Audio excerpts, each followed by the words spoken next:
আসসালামু আলাইকুম সবাইকে। রাত থেকেই ভোট কেন্দ্রগুলোতে আপনার বিচ্ছিন্ন ঘটনা দিয়ে শুরু হয়। সেনাবাহিনী সবকিছু রুখে দেয়।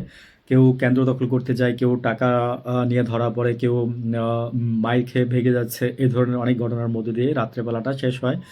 তো অনেক শঙ্কায় ছিলাম যে দিনের বেলায় সুষ্ঠু ভোট হবে কিনা। তো এখন পর্যন্ত কোনো কেন্দ্রের ইসি থেকে বলা হয়েছে যে এখন পর্যন্ত তারা কোনো কেন্দ্রের আপনার এমন কোনো ঘটনা দেখে নাই যেটার জন্য নির্বাচনের কোনো প্রবলেম হইতেছে বা হচ্ছে।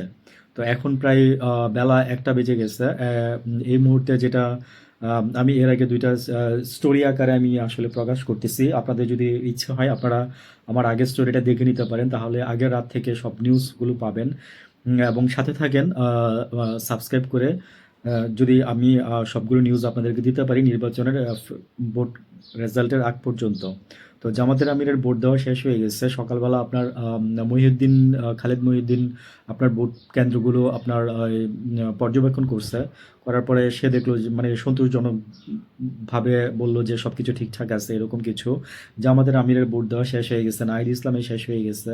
তো তারাও বলছে যে আমরা আলহামদুলিল্লাহ আমরা মানে খুশি যে এরকম ভোট হচ্ছে মানুষের আমেজের প্রেক্ষিতে। এর মধ্যে কিছু ঘটনা আমি আগে বলে ফেলছি। তার মধ্যে এখন কিছু ঘটনা বলতেছি।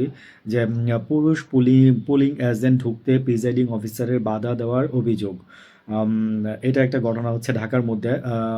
তারপর হচ্ছে বাংলাদেশের মানুষ এই ভোটাধিকার প্রয়োগ করবে নতুন বন্দোবস্তের জন্য। শিশিরমণির একটা বক্তব্য দিচ্ছে।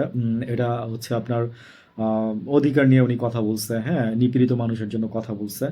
আম, ভোট দিতে দীর্ঘ লাইনে দাঁড়িয়ে ভোটাররা ভোট দিতেছে দীর্ঘ লাইনে দাঁড়ায়। এটা আমি মানে অনেক জায়গায় দেখছি, অনেক কেন্দ্রে দেখছি যে প্রচুর পরিমাণে মানুষ ভোট দিচ্ছে। আসলে কি ঢাকার মানুষ একটু ভয় পেয়ে একটু পরে বেরোচ্ছে আমার যেটা ধারণা মনে হলো। সকালবেলা যেমন ভোটার উপস্থিতি খুব কম ছিল, বাট দিয়ে বেলা বাড়ার সাথে সাথে ভোটার উপস্থিতি বাড়তেছে। এবং সবাই সাংবাদিক যারা আছে তারা বলতেছে যে মহিলা ভোটার যারা আছে তারা আপনার ঢাকার যারা আছে তারা রান্না বান্না করে দুপুরের পরে বেরোবে, এটাই আমরা দেখছি, আগেও আমরা দেখছি। তো গ্রামের মহিলারা সকালেই বের হয়ে যায়, এটাও আমরা দেখছি।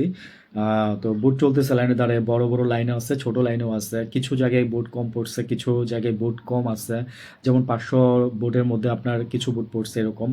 তো তাসলিম জারার একটা পোস্ট খুব বেশি একটা মানে সেন্সেশন তৈরি করছে। সেটা হচ্ছে যে আপনার ওনার এজেন্ট প্রত্যেকটা কেন্দ্রে ওনার এজেন্ট ঢুকতে বাধা দেওয়া হচ্ছে। সময় একটু দেরি হওয়াতে একজন এজেন্টকে ঢুকতে বাধা দেওয়া হয়েছে। তো এটা নিয়ে তাসিম যারা প্রতিবাদ করতেছে অনেকগুলো নির্বাচনী কেন্দ্রে উনি যাচ্ছেন।